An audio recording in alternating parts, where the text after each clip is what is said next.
जय हिंद दोस्तों, मैं रोहित कुमार राठौर आप सभी का हार्दिक हार्दिक स्वागत करता हूं हमारे परिवार द एग्ज़ाम टॉपर्स में। आज हमारे मध्य प्रदेश की क्लास का टॉपिक है गंगा अपवाह तंत्र। अब मध्य प्रदेश में गंगा अपवाह तंत्र क्यों पढ़ रहे हैं, तो आपको पता है मध्य प्रदेश की जितनी भी नदियां हैं वो किसी की सहायक नदियां हैं या कोई मुख्य नदियां हैं। तो मध्य प्रदेश में कुल अपवाह तंत्र कितने हैं, तो मध्य प्रदेश में कुल अपवाह तंत्र कितने हैं? 6 हैं। कितने हैं? 6 हैं। कौन कौन से हैं? तो पहला आता है गंगा, दूसरा आता है नर्मदा, तीसरा आता है ताप्ती, चौथा आता है माही, पांचवा आता है गोदावरी और छठा आता है महानदी। तो मध्य प्रदेश में कुल कितने अपवाह तंत्र हैं? तो मध्य प्रदेश में कुल 6 अपवाह तंत्र हैं। तो उसमें से अपन किस अपवाह तंत्र की आज बात करेंगे? गंगा अपवाह तंत्र की बात करेंगे। ये मध्य प्रदेश का सबसे बड़ा अपवाह तंत्र है। आपसे पूछा जाए कि मध्य प्रदेश का सबसे बड़ा अपवाह तंत्र कौन सा है, तो उसका आंसर क्या होगा? गंगा अपवाह तंत्र। ये मध्य प्रदेश का तो है ही सही, साथ में किसका है? भारत का भी सबसे बड़ा अपवाह तंत्र गंगा ही हमें देखने को मिलता है। अब हम बात करते हैं गंगा नदी के बारे में। तो आप सभी से मेरा एक क्वेश्चन है कि गंगा नदी का उद्गम स्थल क्या है? तो आप सभी आंसर क्या देते हैं कि गंगा नदी का उद्गम स्थल गंगोत्री या गोमुख है। परंतु यह देखा जाए गंगा नदी का उद्गम स्थल नहीं है, यह भागीरथी का उद्गम स्थल है। किसका है? भागीरथी का उद्गम स्थल क्या है? गंगोत्री या गोमुख। भागीरथी को ही उत्तराखंड के लोग गंगा के नाम से कहते हैं या पुकारते हैं। परंतु गंगा जो है वो 2 नदियों के संगम का नाम है। जिस गंगा नदी की लंबाई हम 2525 किलोमीटर कहते हैं, वह गंगा नदी 2 नदियों के संगम का नाम है, ना कि गंगोत्री से गंगा निकली है। उसको आज हम देखते हैं मैप के माध्यम से कि गंगा नदी है क्या। तो सबसे पहले हम बात करते हैं बद्रीनाथ, एक जगह है उत्तराखंड में, वहाँ पर एक संतोपद है अर्थात एक हिमनद है। और बद्रीनाथ से कौन सी नदी निकलती है? तो बद्रीनाथ से कौन सी नदी निकलती है? विष्णु गंगा नदी निकलती है। कौन सी नदी निकलती है? विष्णु गंगा नदी निकलती है। कहाँ से? बद्रीनाथ से। फिर उसके ठीक हम ऊपर से नीचे की ओर आ रहे हैं। ओके, तो ये याद रखना, ना कि हम नीचे से ऊपर की ओर जा रहे हैं, बद्रीनाथ से हम नीचे की ओर आ रहे हैं। तो बद्रीनाथ से कौन सी नदी निकली? विष्णु गंगा। और ये कहाँ से निकलती है? संतोपद अर्थात एक हिमनद है, वहाँ से विष्णु गंगा नदी निकलती है। फिर हम जैसे ही नीचे की ओर आते हैं, वहीं पर एक धौली गंगा नदी, एक देखा जाए दाईं ओर से आकर किस में मिलती है? विष्णु गंगा में मिलती है। कौन सी? धौली गंगा किस में मिलती है? विष्णु गंगा में। जब दोनों नदी की गहराई समान हो, अर्थात विष्णु गंगा की गहराई और धौली गंगा की गहराई समान हो, और दोनों नदी जब एक क्षेत्र पर मिलती, वह तो प्रयाग कहलाता है। परंतु गहराई समान होने के कारण वहां से एक नई नदी बनती है, और उस नई नदी का नाम क्या होता है? अलकनंदा होता है। जब किसी नदी की गहराई समान हो दोनों की, तो वहां पर जब दोनों नदी जब एक प्रयाग में मिलती है, तो वहां से एक नई नदी के रूप में आगे बढ़ती है। और जब किसी एक नदी की गहराई ज़्यादा और एक की कम हो, तो कम गहराई वाली नदी ज़्यादा गहराई वाली नदी में मिल जाती है, और वहाँ से वो ज़्यादा गहराई वाली नदी आगे बढ़ती है। तो ये आपको मैं और आगे बताऊंगा। तो देखा जाए विष्णु प्रयाग में धौली गंगा किस में मिल जाती है? विष्णु गंगा में। और वहाँ पे दोनों की गहराई समान होने के कारण एक नई नदी पैदा होती है। उस नदी का नाम क्या होता है? अलकनंदा होता है। कहाँ पर होता है? विष्णु प्रयाग या जोशी मठ में। फिर वहाँ से कौन सी नदी आगे बढ़ रही? अलकनंदा नदी आगे बढ़ रही है। फिर वहाँ पर एक नंद प्रयाग आता है, और उस नंद प्रयाग में नंदकेनी नदी किस में मिलती है? अलकनंदा में मिलती है। तो नंदकेनी की गहराई कम है और अलकनंदा की क्या है? गहराई ज़्यादा है। तो नंदकेनी किस में मिल गई? अलकनंदा में, और गहराई ज़्यादा होने के कारण अलकनंदा नदी आगे बढ़ रही है। तो यहाँ पर आपको टॉपिक समझ में आ गया होगा। जब दोनों की गहराई समान तो एक नई नदी, और जब दोनों की गहराई में भिन्नता तो एक मुख्य नदी आगे बढ़ती है।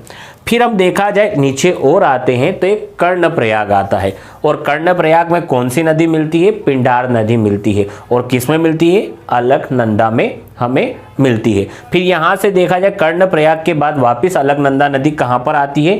रुद्रप्रयाग में। तो रुद्रप्रयाग में क्या होता है कि केदारनाथ से एक नदी आती है जिसका नाम क्या होता है? मंदाकिनी होता है। और यह मंदाकिनी नदी कहाँ पर मिल जाती है? रुद्रप्रयाग में। किससे? अलकनंदा से मिलती है। तो मंदाकिनी की गहराई कम होती है और अलकनंदा की गहराई ज़्यादा होती है। तो वहाँ से देखा जाए रुद्रप्रयाग में मंदाकिनी का पानी लेकर अलकनंदा कहाँ आ जाती है? देवप्रयाग में आ जाती है।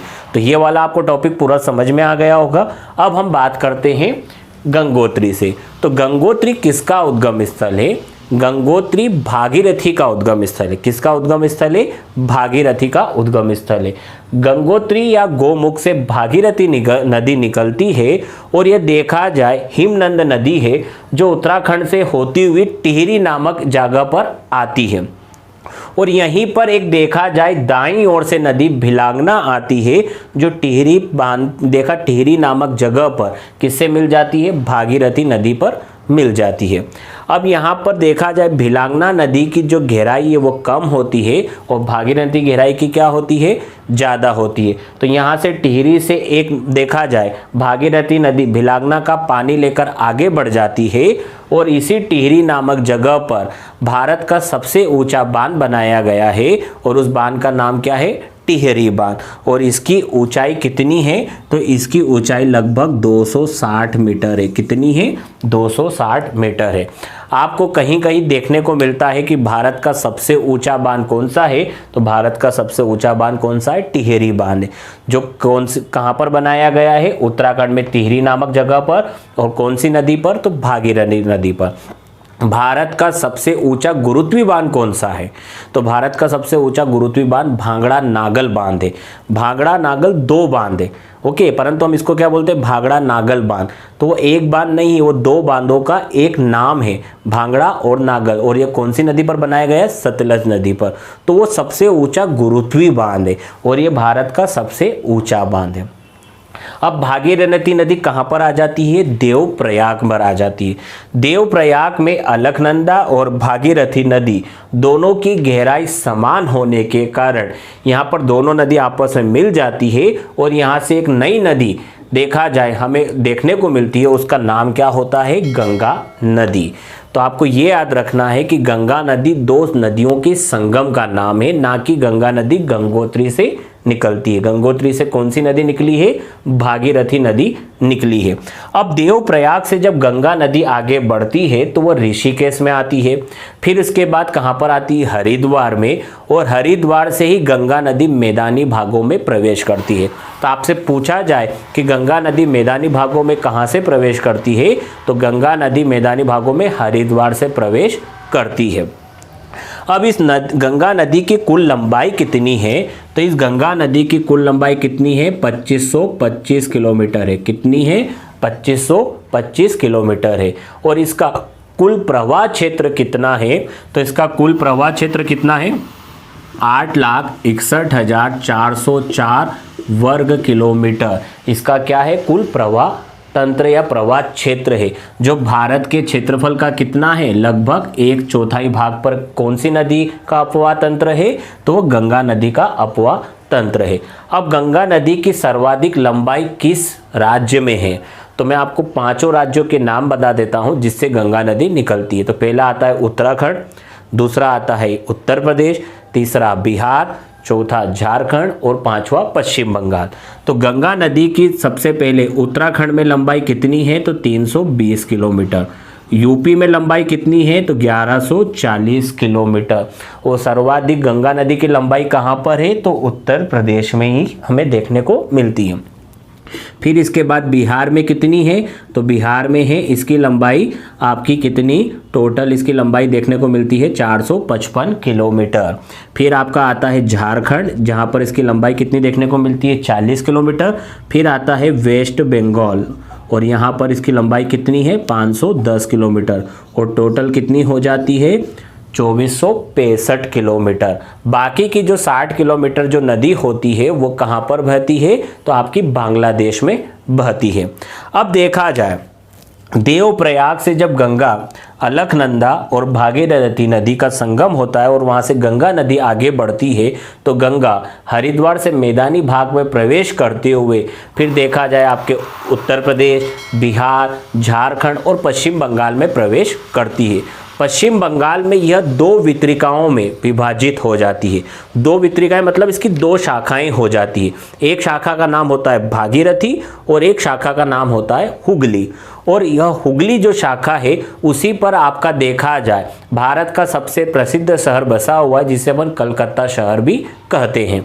और यहाँ पर हुगली शाखा तो भारत में रह जाती है और भागीरथी शाखा कहाँ बढ़ जाती है, बांग्लादेश की ओर बढ़ जाती है। इसी भागीरथी शाखा पर गंगा नदी का सबसे प्रसिद्ध बांध, जिसे अपन फरक्का बांध कहते हैं, वो बनाया गया है, जो पश्चिम बंगाल में फरक्का नामक स्थान पर ही बनाया गया है। फिर वहाँ से गंगा नदी कहाँ पर प्रवेश करती है, भागीरथी नदी बांग्लादेश में प्रवेश करती है। और गंगा नदी को बांग्लादेश में किस नाम से जाना जाता है, पद्मा के नाम से जाना जाता है। किस नाम से जाना जाता है, पद्मा के नाम से जाना जाता है। जब इसी पद्मा नदी में या इसी बांग्लादेश में जब गंगा नदी पद्मा के नाम से जानी जाती है और उसी में जब ब्रह्मपुत्र आ जाती है, जिसे जमुना के नाम से जाना जाता है, तो पद्मा और ब्रह्मपुत्र, जिसे जमुना के नाम से जानते हैं, ये दोनों जब मिल जाती है तो यहाँ से ये किस नाम से आगे बढ़ती है, पद्मा के नाम से आगे बढ़ती है। फिर एक और देखा जाए, ब्रह्मपुत्र की सहायक नदी होती है मेघना, वह किस में आके मिल जाती है, पद्मा में। और यहाँ से एक सहायक नदी के रूप में आगे बढ़ती है, उसका नाम क्या होता है, मेघना। तो आपका विश्व प्रसिद्ध जो डेल्टा है, जिसे अपन सुंदरवन का डेल्टा कहते हैं, वो किस नदी के किनारों पर बसा हुआ है, तो वह हुगली और मेघना नदी के किनारों पर बसा हुआ, अर्थात इन दोनों के बीच में बसा हुआ है। पद्मा नदी किसको कहते हैं, बांग्लादेश में गंगा नदी को कहते हैं। जमुना किसको कहते हैं, ब्रह्मपुत्र को कहते हैं। कहाँ पर, बांग्लादेश में कहते हैं। दोनों जब मिलती है तो किसके नाम से आगे बढ़ती है, पद्मा के नाम से आगे बढ़ती है। और इसी पद्मा में जब मेघना नदी आ जाती है तो वह दोनों की जब संयुक्त धारा होती है, वह किस नाम से आगे बढ़ती है, मेघना के नाम से आगे बढ़ती है। और इसी मेघना और हुगलू नदी के तट पर कौन सा है, सुंदरवन का डेल्टा है, जो भारत का सबसे बड़ा डेल्टा और विश्व का सबसे बड़ा डेल्टा कहा जाता है। अब जो मैंने आपको यहाँ पर बताया है कि गंगा 2 नदी का संगम है, ना कि गंगा नदी गंगोत्री से निकली है, ये बात आपको समझ में आ गई होगी। अब कैसे क्वेश्चन एग्जाम में आते हैं, तो गंगा नदी की कुल लंबाई कितनी है, 2525 किलोमीटर। सर्वाधिक किस राज्य में बहती है, तो वो उत्तर प्रदेश राज्य में बहती है।